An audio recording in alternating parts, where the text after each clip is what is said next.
Hello YouTube, welcome to Academia Unplugged. This is an official takeover for this video. My name is Dr. Dumisani Khosa. I am the freshwater ecologist here at Sun Parks in the Kruger National Park, specifically working in the Savannah node where I work in the Kruger National Park, Marakele, Mapungubwe, and Golden Gate. So in this video, I'll be trying to explain what I do as a freshwater ecologist.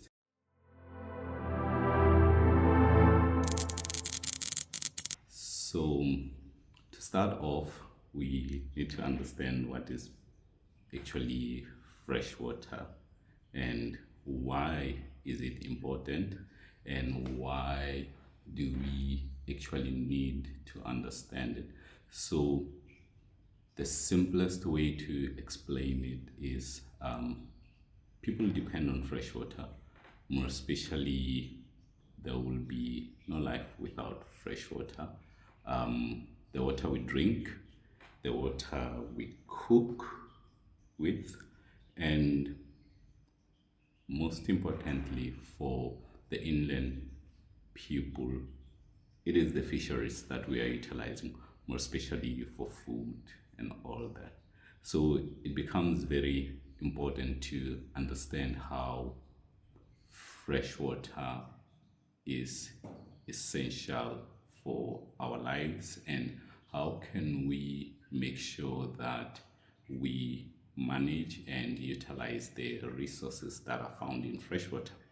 So freshwater is mostly focusing on river ecosystems, wetland ecosystems, looking at the ponds, the ponds, and by looking at that, you are focusing mostly on the water resources, including the animals that are found in those ecosystems.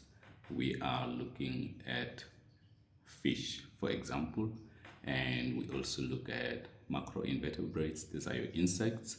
And then I don't usually focus on large mammals like your hippos in the freshwater ecosystem, but we encounter them and we have to deal with them when we're doing our work, including the crocodiles. So in this video, we are doing our annual freshwater monitoring where we are looking at our fish biodiversity as indicators of health status in our freshwater ecosystem. So this is also under the River Health Program that is run by the Department of Water and Sanitation, where we are looking at the different indicators. So I've already mentioned fish. We also have macroinvertebrates where we are looking at different macroinvertebrates. How are they distributed in our river ecosystems? So with macroinvertebrates, you are looking at different species indicating different sensitivities for our river ecosystems. The same applies with fish, but with fish are very good indicators of flow.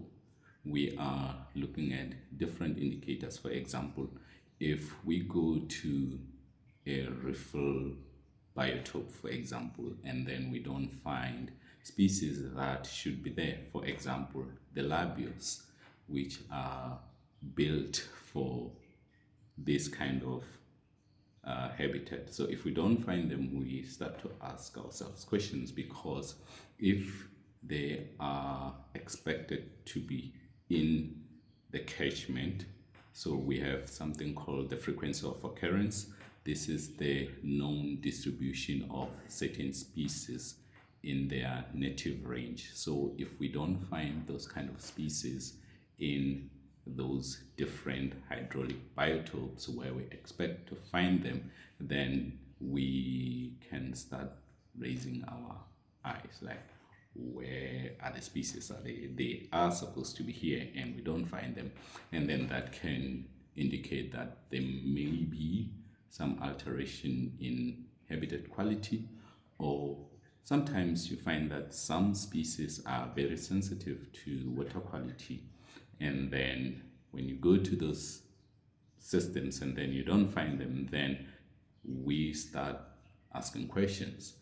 So that is one of the reason we are doing the monitoring, and also for biodiversity purposes in the first place, to understand the distribution of our species in these ecosystems. And with macroinvertebrates, they are really good indicators of water quality, and there is a score that is allocated to each and every species based on their sensitivities. So the sensitivity ranges from 1 to 15, with 1 being the least sensitive and then 15 being the most sensitive species. So these ones in your headwater streams, that's where we find the most sensitive species, because in the headwaters, that's where the river starts and there are less disturbances. So that is why we're finding those kind of species. While as you go further downstream, we find different stressors that are coming into the system, then we expect to find species that are sensitive but not very sensitive as you go further downstream the river system. But also, when you look at the river continuum concept, looks at how the habitat, the nutrient influx or input, and how the ecosystem itself changes as you move from upstream and then you go downstream, and then the width of your river's channel increases and the different habitats comes into play, then that's where you're finding a lot of species inhabiting those different kinds of habitats. And then that's where your biodiversity becomes very important. Not that the headwater streams biodiversity is not important. That's where we find a lot of endemicity in those kind of habitat. But as you go downstream, that's where we're finding more biodiversity and different sensitivities. So it becomes very important when we are managing or studying these river systems, we understand which reach are we in, and then how can we mitigate for that. So in the Kruger National Park, we are, I think we are further downstream. We are the most downstream user of the water resources in Nkomati and the Limpopo Basin from a South African side of things. So in the Limpopo, we have Luvubu, Letaba, and Olifants, including Shingwedzi. Even though Shingwedzi is more seasonal, the perennial rivers for us is the ones that I've mentioned, including the Limpopo River. So all these rivers are facing different stressors on a gradient, like ranging from forestry up in Luvubu, and then you go down, you have a lot of agricultural activities in Letaba. And then when we go to the Olifants, that's where you're finding a lot of mining activities. So there are different stakeholders that are utilizing these water resources. And then when you go to the Sabi, it's also forestry. And then when we go to the crocodile, that's where we're having a lot of agricultural activities in the system. So those different land use practices affect how the in-stream biota or the ecosystem functions itself in general. So it becomes important to understand these drivers of change in our freshwater ecosystem in order for us to adapt and make sure that our systems remain intact. So during these surveys, that is what we are doing, trying to understand our biodiversity and what might be driving these changes, if there are any changes that we are observing in our river ecosystem. So we do these surveys on an annual basis during the low flow seasons because it becomes very difficult to sample during the high flows. The whole rivers are very turbid and then you can't see underground. You don't want to be stepping on a crocodile while you're busy sampling, even though we are using an electroshocker. But it is ideal that you see where you are stepping on. So that's why we're doing most of our surveys during the low flow seasons. This is between somewhere around July and October. That's where we'll be doing the surveys because the waters are low flow and clear to see. And during these surveys, I've started to invite different researchers who are focusing on different aspects of the ecosystem. For example, we have different specialists, more especially the young and upcoming researchers. This includes your postdocs who this time around an opportunity to invite one who was looking at isotopes, trying to understand the trophic interactions in our systems. Who is eating who in the system?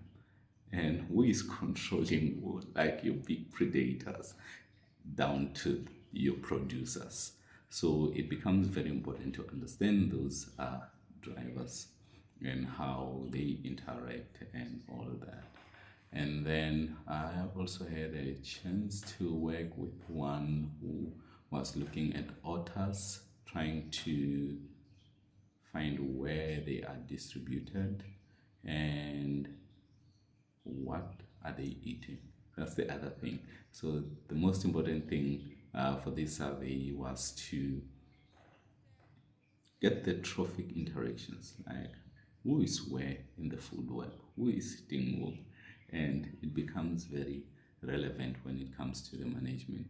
And the other people that were in the surveys, we had Sunbee, who were doing some forensic stuff, like getting all the fish species, put them in bags, take pictures, take the key identifying or the markers, get the genetic components where they took some eDNA samples and then took them to the lab, try to get some barcoding for all the fish species that we caught in the park.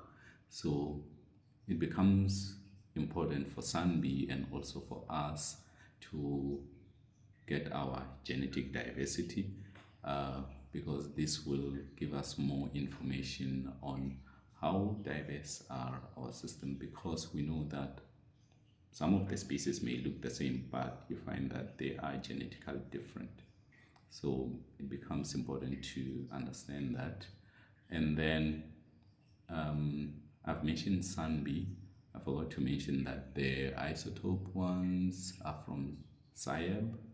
And then I also had some students and will students who were invited to come and learn what we are doing, because it is important to disseminate the information, get our skills dished out to the young ones who can take the baton and move further with the management and generating the knowledge of our freshwater ecosystems. Oh, the last ones were from DWS, Department of Water and Sanitation. This is it's also an important collaboration to work with the departments, because if we get all our monitoring data in one place, it becomes more easier to share the data, share the knowledge, and like harmonize the data that we're gathering. And at the end of the day, what we are doing here in the park is to monitor our river systems, not only for South Africa, but also for the transboundary system in general, because these rivers are shared with Mozambique, Zimbabwe, and then all the way up in the catchment in Botswana, more especially for the Limpopo Basin. So it becomes important that these resources, when they are being utilized, they are utilized equitably, and also understanding that these are shared resources. And when we are polluting or whatever that we are doing in these river systems, it is not only happening in one country. It happens in one country and goes to the next country and then goes to the next country, because rivers knows no boundaries. And then it becomes important that we conserve them, we protect our water resources, because without water, there will be no life. And also without water, there will be no Kruger National Park or any of these parks in all. I mentioned about food security.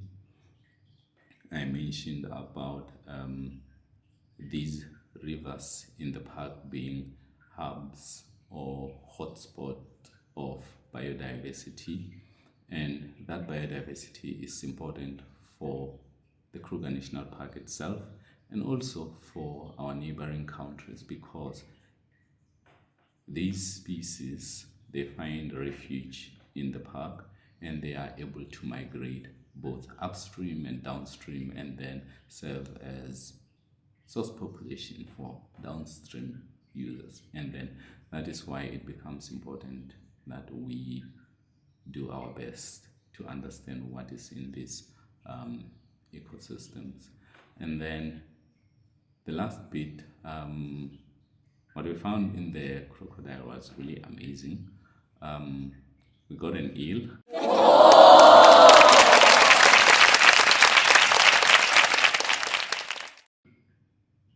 I think it was the first time I get an eel in the Kruger National Park that big. I think it was somewhere around close to 2 meters. Yeah, close to 2 meters, which was really cool. Eels are really good indicators of connectivity, meaning that they are still able to migrate from source to sea and in both directions without any barriers or any problems. And we understand how important these eels are into the whole ecosystem function, and it is important that they are conserved and the connectivity in these river systems is maintained for that. Oh, by the way, we do a lot of camping. We'll be camping from the crocodile up to Luvugu, which is a really nice experience when you are working in this river.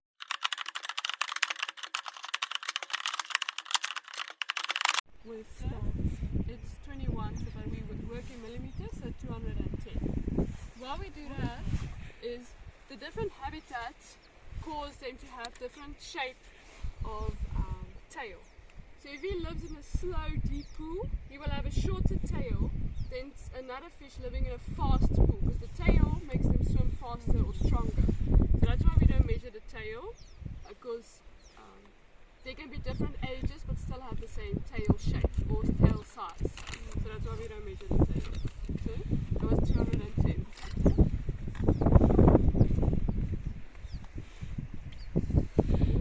Okay, so here you go again. You see now the lip looks different, eh? Different lip. See if it's ripe. No. Oh, you see. You press it like All this violation.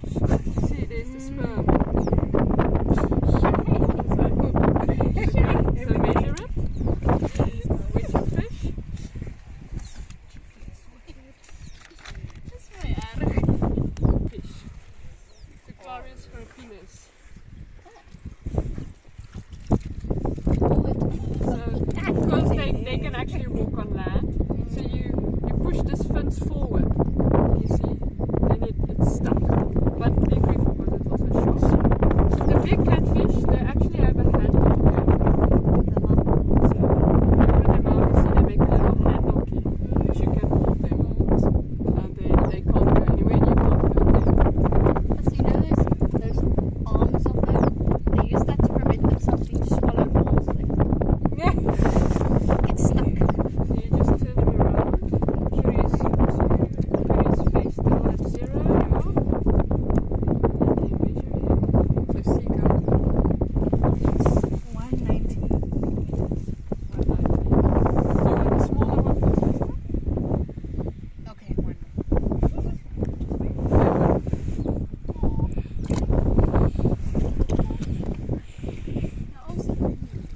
Yeah. Oh, all of them have that. I feel like it's also like hummingbirds do that as well. If they get disturbed, they give off this chemical that makes all the others This is a mudfish or a lily. So they feed on the rocks like this. They sit on the rocks like this. They're like, what do you call it? The water stream over them like this. Then they feed, and this they use to scrape off the algae, and they scrape the females of it as well to get it ready to spawn and lay eggs and everything. So you know that they're also now breeding a little bit, and they have this sucker mouth, this under sucker mouth for feeding. Then the different species, we count them the different rows, the number of rows of fins they have. So, but this is Molybdenus. And so it will have, you see the lateral line, you see there's like a dot, like a dotted line across the fish. So all fish has this lateral line. So you start at a lateral line and you count the number of scale rows, and then you'll have 6 for Molybdenus.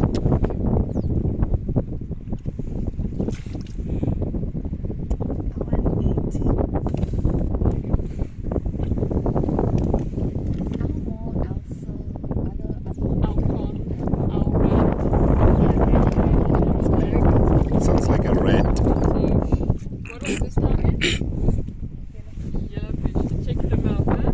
Small one but the rubber mouth. And that's just something they have, huh? We don't know. Like it doesn't make them genetically different.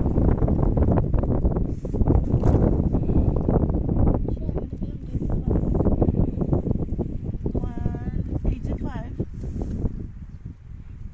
So you can go as well. Oh, it just popped at me.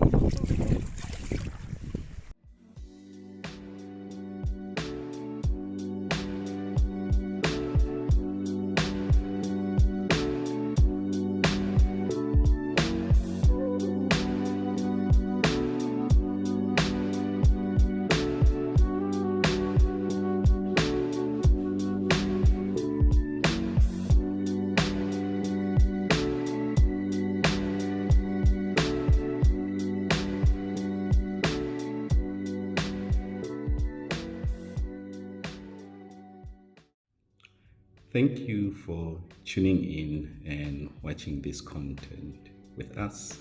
I hope you enjoyed and it was informative. For collaborations and anything freshwater related, I am always available for a chat. You can send me an email and we can discuss that.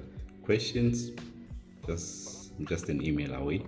So I hope to have more discussions about how important freshwaters are and how we can protect these ecosystems. Thank you so much. Cheers.